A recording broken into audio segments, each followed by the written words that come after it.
The first time my wife said the word break, she didn't say it like someone asking for air. She said it like someone announcing a decision that had already been approved somewhere behind my back, and the calmness on her face made my stomach drop before my brain even caught up. We were standing in our kitchen with half-washed dishes in the sink,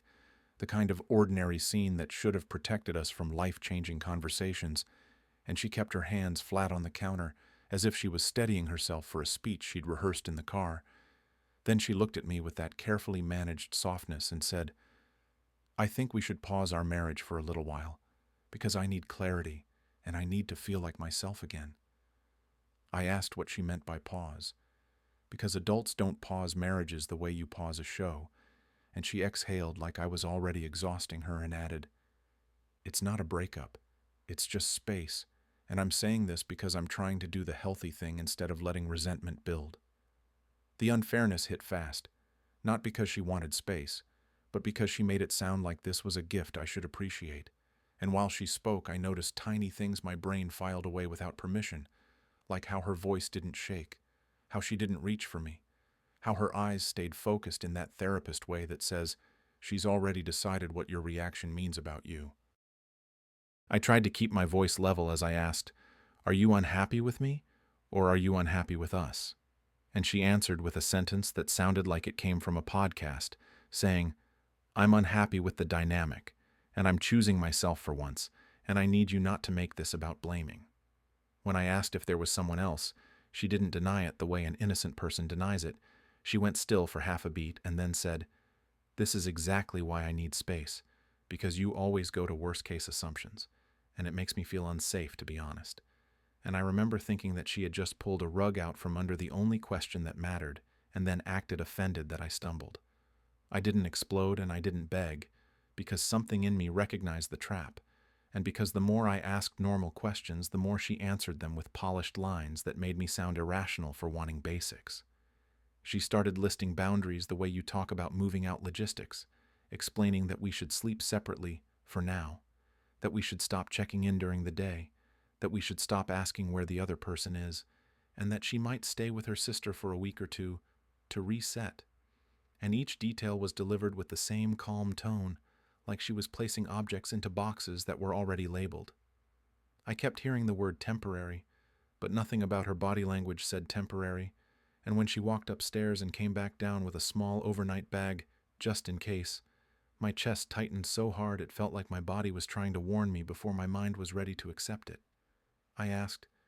"So you're leaving tonight?" And she replied, "I'm not leaving you. I'm giving us space. And if you respected me, you would understand why this is necessary." And the way she said respected, with that quiet moral pressure, made me realize this wasn't a pause. It was an exit staged to look reasonable. She started moving around the house, collecting chargers, checking her phone, acting busy in the way people act when they don't want to sit still long enough to feel guilt, and I could not stop watching her because I felt like if I looked away, I would miss the moment the truth slipped out. Somewhere in that movement, in that new distance between us, I felt something ugly and clear forming inside me. Because I understood that she wanted the freedom of being single without the consequences of being the one who ended it, and she wanted me calm because a calm husband makes her look justified, while an angry husband makes her look brave. The breaking point didn't come from yelling. It came from the moment she tried to make me thank her for hurting me, and it happened when she returned to the kitchen, reached across the counter, and squeezed my hand with a tenderness that didn't match her plan. Then she said, "This could actually make us stronger, and I really hope you'll support me, because I need a partner who can handle discomfort without controlling me." And she looked at me like she'd just said something noble. I felt my chest go cold, not with rage but with certainty, because I realized she was building a story where she was the honest woman prioritizing growth, and I was the man who either allowed it gracefully or proved her point by resisting. I asked, slowly, "If this is about clarity, why do you already have a bag?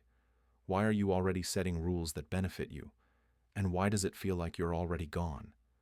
And she answered without blinking, "Because I've been carrying this alone for months, and I'm done waiting for you to notice, and I will not stay trapped in a marriage where my needs are always questioned.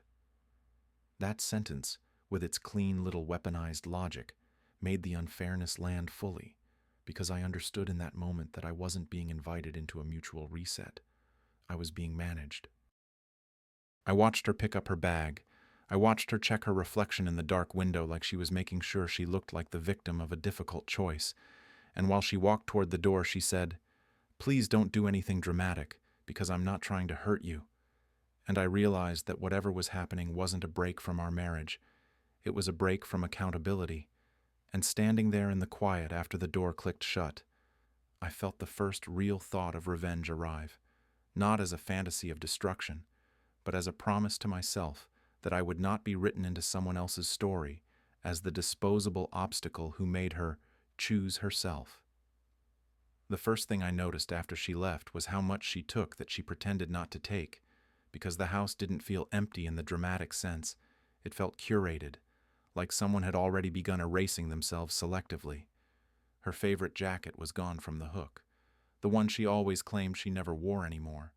And when I opened the bathroom drawer, I saw gaps where her makeup used to be. Not all of it, just the things she actually used, the things she would need if she were building a temporary life somewhere else. She had left behind the symbolic clutter, the old sweaters, the half-used bottles, the things that said indecision, but she had packed the essentials with the confidence of someone who knew exactly how long this pause was meant to last. I replayed her words in my head, the way she framed everything as self-care and emotional safety, and the more I walked through the house, the clearer it became that this wasn't reflection, it was preparation, because reflection doesn't require chargers, extra underwear, and the quiet removal of shared routines. When I checked our shared calendar, I saw entries that hadn't been deleted but had been quietly altered, meetings that were no longer at the office but out, dinners that had been turned into vague placeholders, and the casualness of those edits made my jaw tighten because she hadn't reacted to a crisis. She had reorganized her life. I started paying attention to the way she communicated, not just what she said, but what she avoided, because selective honesty has a texture once you know to feel for it, and suddenly every message carried gaps where reassurance should have been. She would text me updates that sounded considerate but were strangely hollow, saying things like, "I'm safe and just taking time to think," without ever saying where she was or when she would be back. And when I asked neutral questions, questions that didn't accuse or pressure, she answered them with emotional language instead of information. She told me, "I really need you to trust me right now," and "asking too many details makes this harder."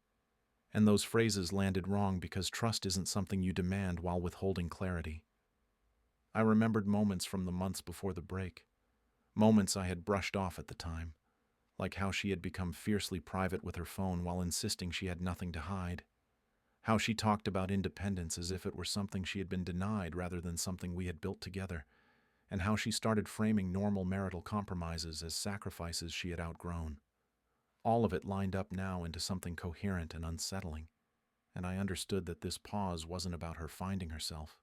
It was about her testing a life where she didn't have to answer to anyone while still keeping me on standby in case it didn't work. The final confirmation came quietly, not through discovery or confrontation, but through a conversation that exposed the structure of her thinking without her realizing it, because when she came by to grab a few more things, moving through the house like a guest who knew exactly where everything was, she spoke to me in that same calm, therapeutic tone and said, "I really hope you're using this time productively instead of spiraling, because I don't want to come back to more tension." I asked her what coming back meant, because she kept using that phrase without defining it, and she smiled sadly, the way you smile when you think you're being compassionate, and said, "I don't know yet, and that's the point. And you need to be okay with uncertainty if we're ever going to grow." In that moment, watching her pick up a bag she had already mentally assigned a future to, I realized that uncertainty was only being asked of one of us, because she had already secured options, allies, and narratives, while I was being instructed to sit still and self-improve in emotional isolation. As she stood in the doorway and reminded me, almost gently, that we weren't supposed to see other people during the break, unless something changed organically, I felt the last illusion fall away, because she wasn't pausing our marriage. She was managing risk, and I understood then that whatever came next, I would either accept being positioned as the inconvenient husband who failed her growth journey, or I would quietly step out of the role she had written for me and start reading between every line she thought didn't matter. The message from her sister came 3 days into the break, late enough in the evening that it felt intentional. And the first thing that unsettled me wasn't what she said, but that she said anything at all, because we had never communicated one-on-one without my wife as the connective tissue. She wrote that she hoped I was doing okay, that she had heard things were complicated, and that she just wanted to check in because family gets messy when people stop talking honestly. And the careful neutrality of those words told me she was navigating boundaries she didn't want to cross while clearly standing on information she hadn't shared. I hesitated before replying, not because I didn't want to talk, but because I sensed that whatever this conversation was about had layers neither of us were naming yet. And when I finally answered with something equally restrained, thanking her and saying I was taking things one day at a time, she responded almost immediately, asking if I wanted to grab coffee and talk in person because tone was hard to read through text. That speed, that relief, made my pulse pick up, because it suggested she had been waiting for permission to say more, and when we met the next afternoon, sitting across from each other in a quiet cafe that suddenly felt too small, I saw the discomfort on her face before she even spoke. She asked how I was holding up in a voice that was gentle but strained, and as I answered honestly without oversharing, I noticed the way she kept glancing down at her hands, like someone trying not to spill something fragile. Our conversation lingered far longer than either of us had planned, drifting from surface-level concern into something heavier as she began asking questions that weren't casual, questions about timelines and feelings, and whether I felt blindsided or saw it coming. And the specificity of those questions made it clear she wasn't just curious. At one point she said, carefully, that she hated being put in the middle of things, and that she had always been the one smoothing over conflicts, explaining everyone's intentions, making sure nobody felt like the bad guy, and the way she said it carried exhaustion rather than pride. When I asked what she meant, she deflected slightly, saying she just didn't like seeing people get hurt unnecessarily. But there was a pause after that, a silence that stretched until it became uncomfortable. And in that silence, I felt a subtle shift between us, a recognition that we were both circling the same truth from different angles. I told her I felt like I had been handed a script and expected to play my part quietly, and the way her eyes lifted to meet mine then told me that description had landed somewhere deep, because she nodded slowly and said that sometimes clarity is just a kinder word for control when only one person gets to decide the rules. As the afternoon wore on, the dynamic between us changed in ways that were difficult to articulate but impossible to ignore, because the conversation wasn't flirtatious yet, carried a tension that felt intimate simply because we were being honest in a space where honesty had been rationed for months.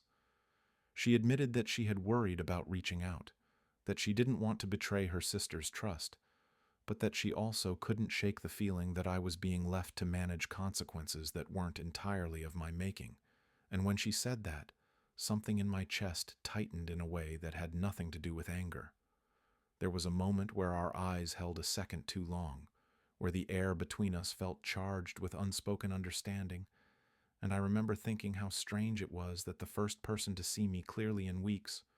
was someone I had never allowed myself to look at this way before. When we finally stood to leave, she hesitated, then said softly that if I needed someone to talk to, someone who wouldn't minimize what I was feeling, I could call her, and the sincerity in that offer made my throat tighten because it wasn't performative support, it was risk. Walking away from that meeting, I realized that the break my wife had orchestrated had created cracks not just in our marriage, but in the roles everyone around her had been playing. And as I drove home with the weight of that conversation settling in, I understood that her sister knew more than she was saying, that she was carrying information like a burden she hadn't agreed to bear, and that whatever came next would involve her in ways none of us had fully acknowledged yet. By the time the idea of the trip came up, it felt less like a suggestion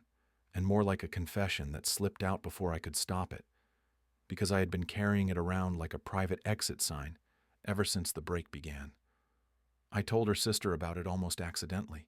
mentioning that I had a non-refundable ticket booked months ago for a solo trip I had planned back when my marriage still felt solid, and that canceling it now felt like another way of shrinking myself to accommodate a situation I didn't create. She listened quietly, stirring her coffee long after it had gone cold, and when she asked where I was going, the question landed with a weight that surprised me, because it felt like she was measuring the distance not in miles but in consequences. I said the name of the place, somewhere neutral and far enough to feel like a reset without being dramatic, and she smiled faintly before looking away, as if the thought tempted her and scared her at the same time. There was a long pause after that, one of those silences that doesn't feel empty but loaded, and when she finally spoke, she admitted that she hadn't taken a real break from her family in years, that she was always the one expected to be stable, available, reasonable, and that even now she was fielding calls meant for my wife because it was easier for everyone to root discomfort through her. She said she felt selfish even admitting that she wanted distance, and the way she said selfish carried so much inherited guilt that I felt it settle heavily between us. I told her she didn't sound selfish. She sounded tired, and something about that made her laugh quietly in a way that felt like release rather than humor. When I said, almost jokingly, that she could come with me if she needed an excuse to disappear for a bit, the words hung there longer than I expected, and I realized too late that I wasn't joking at all. She didn't answer right away, instead asking practical questions that felt like a shield, questions about dates and accommodations and whether it would look strange, and I could tell she was trying to talk herself out of wanting it by making it complicated. I told her there was no pressure, that it was just an idea, that I understood how it might look, and that the last thing I wanted was to create more mess, and she nodded while staring at the table like she was negotiating with herself. Finally, she looked up and said that maybe it would be okay if it stayed exactly what it was on the surface, two people needing space from the same family system at the same time. Nothing secret, nothing hidden, just distance. There was a nervous edge to her voice when she said, harmless, as if repeating the word might make it true, and I felt a flicker of something sharp and warm at the same time, because the honesty of her hesitation felt more intimate than certainty would have. The days leading up to the trip passed in a strange blur where nothing had technically changed,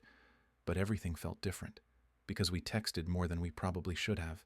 checking in about logistics and preferences and what we both needed from the time away. And beneath those practical exchanges ran a current of awareness neither of us named. She asked me once whether my wife knew, and I answered truthfully that I hadn't told her yet, because I wasn't sure how to explain something that wasn't wrong, but would certainly be framed that way. And the way she responded, saying that she understood and trusted my judgment, settled into me with unexpected weight. There was restraint in our communication, but also a growing sense that we were choosing each other's company deliberately, not out of rebellion, but out of recognition, and that choice felt both grounding and dangerous. When we finally boarded the plane, sitting side by side with a careful distance that felt almost ceremonial, I became acutely aware of how much meaning had been packed into something that still looked innocent from the outside. She kept her hands folded in her lap, glancing out the window as the plane taxied, and when she turned to me and said she hadn't realized how badly she needed this until she was actually leaving, the softness in her voice sent a quiet jolt through me. I told her I felt the same, that I hadn't planned for this trip to become something shared, but that I was glad it had, and the way she smiled then, tentative but real, made it clear that whatever we were stepping into wasn't about escape so much as permission. As the plane lifted off and the ground dropped away beneath us, I felt a line being crossed that had nothing to do with physical proximity and everything to do with intent, because we weren't just leaving town, we were leaving behind the roles we had been assigned, and neither of us knew exactly what that would cost, only that staying would have cost more. The trip didn't feel like rebellion once we arrived. It felt like relief settling into my body for the first time in weeks, because the air was different, and so was the way we spoke to each other, slower and less guarded, as if the distance from home had stripped away the need to pretend this was casual. We walked more than we talked at first, letting silence do the work words had been failing at, and I became acutely aware of her presence beside me in a way that had nothing to do with proximity and everything to do with attention. At dinner that first night, sitting across from each other with the low hum of conversation around us, she asked how I was really holding up, and when I answered honestly instead of carefully, I saw something soften in her expression that made my chest tighten. She told me she hadn't realized how exhausting it had been to constantly translate her sister's emotions for everyone else, to explain away behavior before it could be questioned, and hearing that made something align quietly in my mind, because it mirrored the way I had been managing my marriage long before the break was announced. As the days passed, the rhythm between us settled into something unspoken but charged, built from shared breakfasts that stretched into long conversations and evening walks where our shoulders brushed just often enough to make the awareness impossible to ignore. There was attraction, undeniable and patient, layered beneath a shared restraint that made every moment feel heavier, and I caught myself watching the way she laughed when she forgot to filter herself, the way she listened without interrupting, the way she seemed to relax more with each day away from expectations she never chose. We talked late into the nights, not about plans or outcomes, but about what it felt like to always be the reasonable one, the dependable one, the person who absorbs impact so others don't have to. And when she admitted that she didn't remember the last time she had chosen something purely because she wanted it, the space between us felt suddenly smaller. There was a moment where she reached for my hand without thinking, then paused, looking at me as if asking a question she wasn't ready to voice, and instead of pulling away, I let my fingers rest against hers, feeling the weight of that decision settle quietly between us. Crossing the boundary didn't happen with a dramatic confession or a loss of control. It happened through consent and awareness, in a moment that felt strangely calm given the tension that had led up to it. We acknowledged out loud that this wasn't about revenge or distraction, that it didn't erase complications or consequences, but that pretending the connection wasn't there would be another kind of dishonesty neither of us wanted to carry. The closeness that followed was restrained and deliberate, charged with the kind of intimacy that comes from being seen rather than pursued. And afterward we lay awake talking instead of sleeping. The window cracked open to let in the night air, both of us understanding that something had shifted permanently. It was during that quiet, reflective space that she finally told me the truth she had been circling since the first message, her voice steady but careful as she explained that the break hadn't been what it seemed from the beginning. She said my wife hadn't wanted a pause. She had wanted freedom without consequences, and that the story of self-care and clarity was something she had constructed to buy time while she explored something else, without being labeled the person who ended the marriage. She admitted that there was already someone in the picture, someone my wife had been seeing quietly, and that she had been asked to keep it to herself until things settled,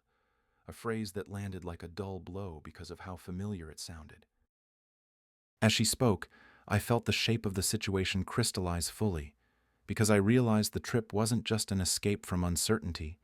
It was the first time both of us had stepped out of roles designed to protect someone else's image. She told me she hadn't known how to reach out without betraying her sister, but that watching me absorb the fallout alone had felt wrong in a way she couldn't ignore anymore, and in that moment I understood that I hadn't initiated anything out of spite or impulse. I had walked into a truth that had been carefully managed around me, and the realization that this entire break had been staged not for healing but for convenience reframed everything, because what we had crossed wasn't just a boundary between two people, but the narrative that had been quietly written to keep me compliant while decisions were made without me. Once the truth was spoken out loud, the trip changed texture without changing its pace, because nothing about our surroundings shifted yet. Everything about our understanding did, and the realization that we had both been sidelined for someone else's convenience settled into us with a quiet, steady weight. We didn't spiral or dramatize it. We sat with it, letting the implications unfold slowly as we walked along unfamiliar streets and shared meals that tasted different now that pretense had been stripped away. She talked about the moment her sister asked her to keep quiet, about how it was framed as a temporary kindness rather than a lie, and how agreeing to it felt easier in the moment than confronting the reality that she had once again been recruited to absorb emotional fallout so someone else could move freely. I listened without interrupting, because every word confirmed what I had already begun to suspect, that this wasn't about love or confusion, but about control over optics, about making sure the story looked gentle, even while it quietly displaced everyone involved. What surprised me was how little anger I felt toward her in that moment, because the clarity redirected everything toward the structure of the situation rather than the people caught inside it, and that shift created space for something steadier to grow between us. We weren't bonding over bitterness or plotting some dramatic response. We were recognizing each other as people who had been expected to remain reasonable while unreasonable things were done around us, and that recognition carried a strange comfort. She told me that for the first time in years, she felt like she wasn't buffering someone else's choices, and I admitted that I felt the same, that knowing the truth made me calmer rather than angrier, because it freed me from trying to make sense of something designed to keep me confused. There was intimacy in those conversations that went beyond attraction, rooted in the relief of finally speaking without having to manage someone else's narrative. As the days passed, the trip took on a new intention that neither of us needed to announce, because what had begun as coincidence now felt deliberate in the quietest way possible. We talked about boundaries, honestly, about what this could and could not be, and agreed that whatever we chose next would be grounded in clarity rather than reaction, because neither of us wanted to replicate the patterns we were stepping away from. The attraction between us didn't disappear, but it softened into something more integrated, woven into shared moments instead of hovering like a question mark, and that made it feel less reckless and more real. When we sat together one evening watching the light fade, she said that being here felt like standing outside a system she had been locked into for years, and that she wasn't sure she wanted to go back to the role waiting for her at home. And hearing that mirrored my own unspoken thoughts so closely that it felt like alignment rather than coincidence.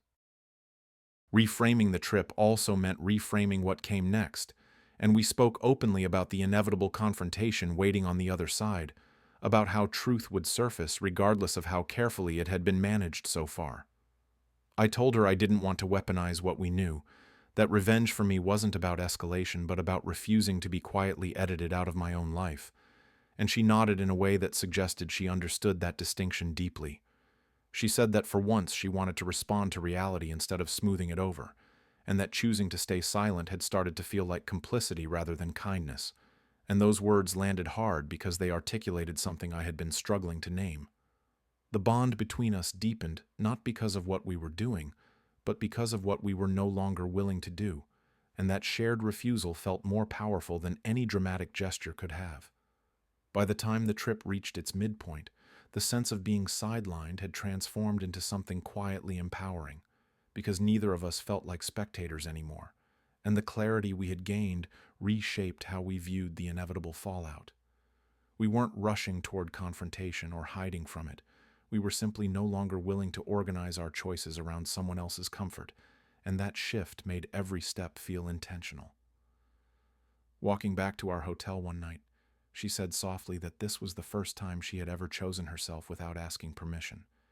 and I realized that the revenge I had imagined when the break was first announced no longer looked like destruction or exposure. It looked like clarity, like agency, like stepping fully into the truth and letting the people who had orchestrated the pause reckon with the fact that we were no longer willing to be managed.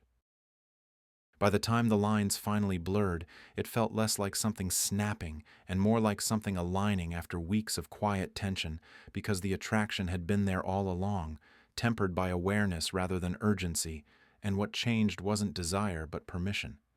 We didn't wake up one morning and decide to cross anything. We simply stopped pretending that proximity and honesty hadn't already done the work for us. And when she looked at me one evening after a long walk and said she was tired of negotiating every feeling as if it were a liability, the weight of that admission settled between us with unmistakable gravity. The moment carried restraint rather than heat, built from shared silences, and the way our conversations had begun to include pauses that felt intentional. And when she reached for me, it was slow and deliberate, like someone choosing rather than escaping. There was intimacy in the way we acknowledged out loud that this was complicated,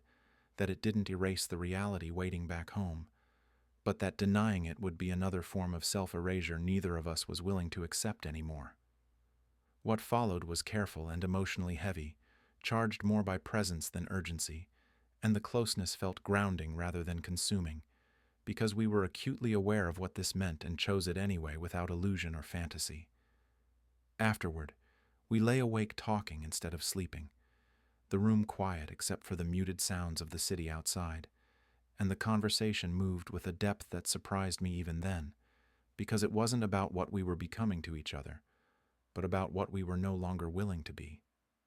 She talked about how often she had been positioned as the fixer,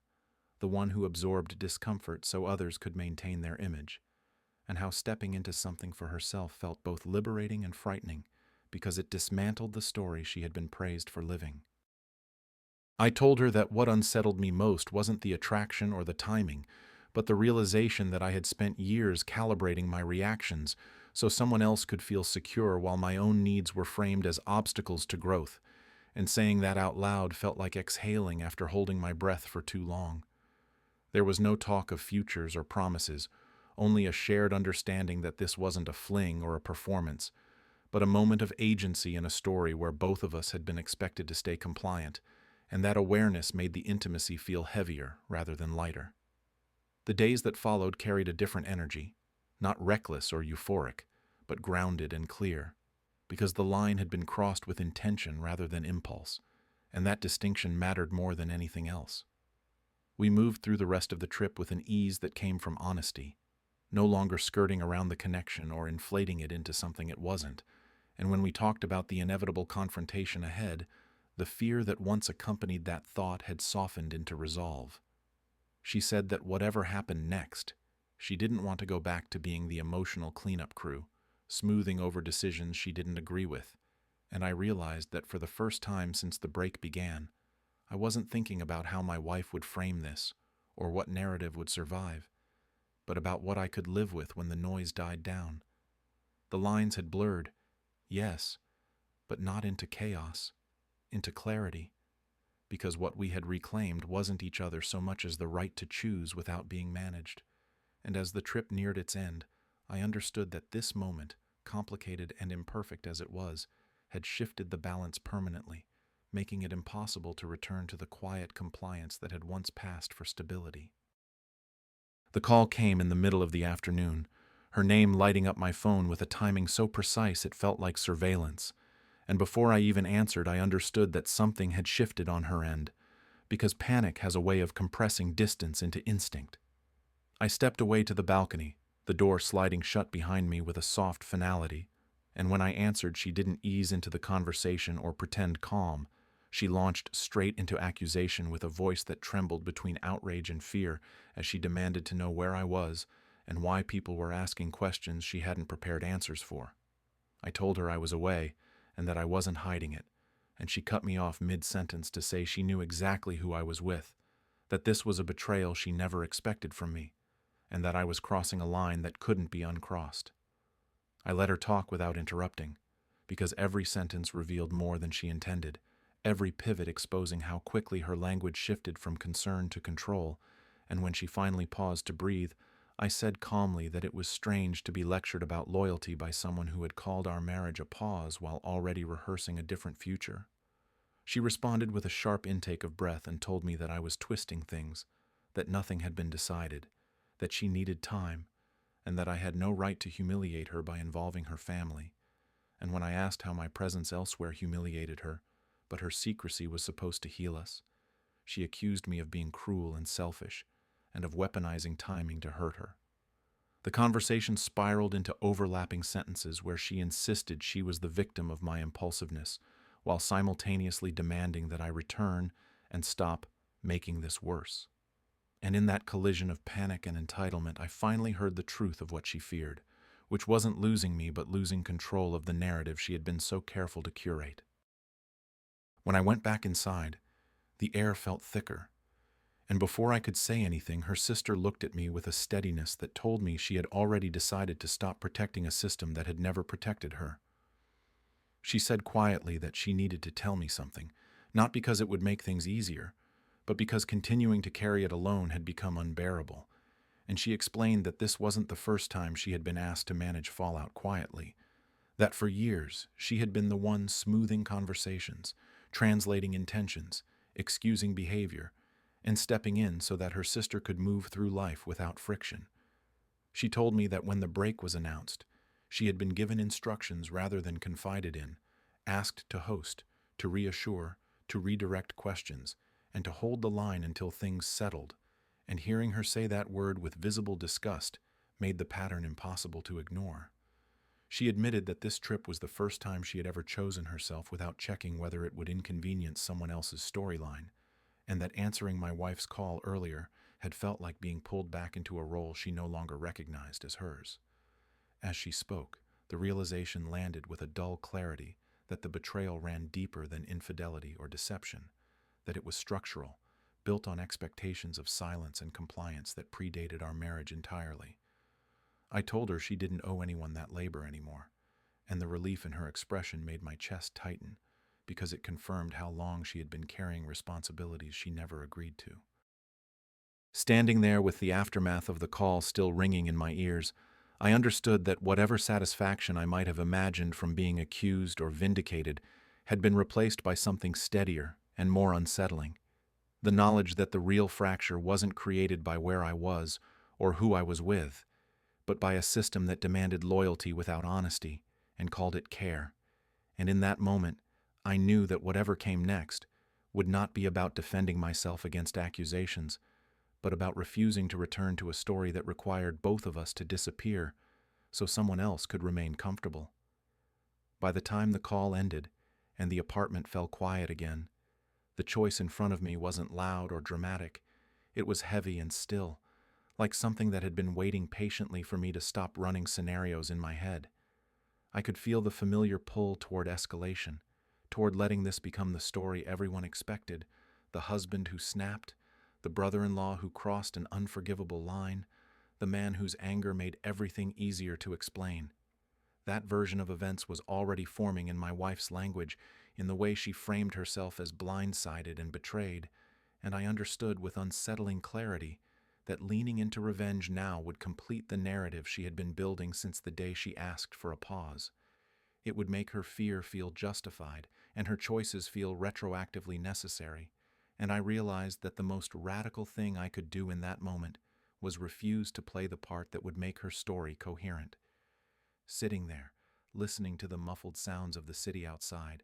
I felt the anger drain into something quieter and more focused, because choosing honesty over escalation wasn't about forgiveness or restraint. It was about not allowing my response to be shaped by someone else's manipulation. We talked late into the night, her sister and I, not about what we had done or what it meant romantically, but about what we were willing to carry forward and what we were finally ready to put down. She asked me directly whether I wanted to turn this into something that burned publicly, something that would force accountability through exposure and consequence, and the way she asked made it clear she would stand with me if that's what I chose. I told her the truth without softening it, explaining that I didn't want my next steps to be fueled by proving anything to anyone, that revenge had already happened in the quietest way possible by breaking the illusion of control, and that dragging this further into spectacle would only tether me to a system I was trying to leave. She listened without interrupting, her expression thoughtful rather than disappointed, and when she said she respected that choice even though part of her wanted the relief of final confrontation, I felt a surprising sense of alignment. We both understood that choosing not to escalate wasn't the same as choosing nothing. It was choosing a path that couldn't be weaponized later, one that didn't require either of us to justify our humanity under a microscope. The decision settled fully the next morning, not as certainty, but as resolve, because I knew then that I didn't want revenge to define the rest of my life, even if it had been the catalyst that got me here. I wasn't going to beg my wife to understand or argue with her version of events, and I wasn't going to turn her sister into a symbol or a statement, because doing so would reduce something real into a reactionary footnote. Choosing honesty meant acknowledging what had happened without amplifying it, setting boundaries without theatrics, and walking away from a marriage that had already been dismantled without asking for applause or permission. As we prepared to leave and return separately, the weight of that choice felt steady rather than heavy, and I understood that refusing to be cast as the villain wasn't about reclaiming innocence, but about reclaiming authorship. I wasn't interested in winning a war that had been staged without my consent, and in choosing a quieter ending, I felt something click into place that no amount of public vindication could have given me: the certainty that the story would end on terms I could live with, even if no one else ever fully understood them. The return didn't feel like coming home so much as stepping back into a place that no longer required me to explain myself, because the space I re-entered had already been emptied of expectations while I was gone. We traveled back separately, deliberately, not out of secrecy, but out of respect for the fact that whatever we shared didn't need to be paraded or defended. And when I unlocked the door to the house that no longer felt like ours, the quiet that greeted me felt earned rather than hollow. My wife was already there, sitting at the table with her phone face down and a stack of papers neatly arranged beside her, and the moment held an eerie calm that told me she had already shifted into damage control mode, prepared to negotiate an ending that preserved her preferred version of events. She began speaking before I sat down, telling me in a careful, measured tone that she never expected things to spiral the way they had, that she felt blindsided and hurt by my choices, and that she hoped we could still handle this maturely, a phrase that landed with a familiar pressure I no longer felt compelled to absorb. I listened without interrupting, because for the first time I wasn't listening for openings or contradictions. I was listening for the moment when her words stopped being about us and became about her comfort. And when that moment arrived, as it always did, I spoke calmly and said that I wasn't interested in negotiating a narrative anymore, that the pause she asked for had already done its work, and that I was choosing to leave the marriage not out of spite or retaliation, but because clarity had finally arrived. She reacted the way I expected, cycling through disbelief and controlled anger, asking how I could do this after everything we had built, telling me that involving her sister was unforgivable, even as she insisted her own secrecy was justified. And when she accused me of destroying something that could have been repaired, I said quietly that repair requires mutual honesty, and that what she wanted was restoration without accountability. The words didn't land as an argument, they landed as an ending, and I watched her face shift as she realized there was nothing left to push against, no rage to exploit, no guilt to redirect, only a decision that didn't require her approval. We spoke about logistics then, about timelines and boundaries, and the conversation felt oddly clean, stripped of emotional theatrics, because I was no longer negotiating my own worth within it. When I stood to leave, she asked whether I was really walking away like this, and I answered that I wasn't walking away from her. I was walking toward myself, and the silence that followed felt final, in a way nothing else had. The last conversation I had with her sister happened days later, brief and unguarded, because neither of us needed closure in the traditional sense, only acknowledgement. She told me she was moving too, not dramatically, not to escape, but to finally exist outside the role she had been assigned. And when she thanked me for seeing her without expecting her to fix anything, the gratitude in her voice carried a weight that stayed with me. We didn't promise to stay connected or turn what we shared into something permanent, because both of us understood that some connections are meant to restore perspective rather than become destinations, and preserving that truth felt more respectful than forcing continuity. The satisfaction I felt then wasn't rooted in having taken anything from anyone else, but in having refused to remain silent while my life was quietly rearranged without consent. Looking back now, the title people latch onto always makes me pause, because it suggests something impulsive or vindictive that doesn't match how it actually unfolded. I didn't take her sister as an act of revenge, and I didn't book a trip to punish anyone because what I took back was agency, and what I booked was distance from a system that depended on my compliance.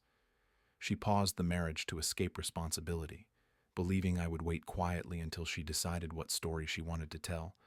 and I left it to reclaim mine, without spectacle, without apology, and without needing anyone else to validate the ending. The unfairness that started this story didn't disappear, but it lost its grip once I stopped letting it dictate my reactions, and the calm that followed wasn't numbness or victory, but something steadier and more durable. The knowledge that when everything finally slowed down, I was still standing inside a life that belonged to me,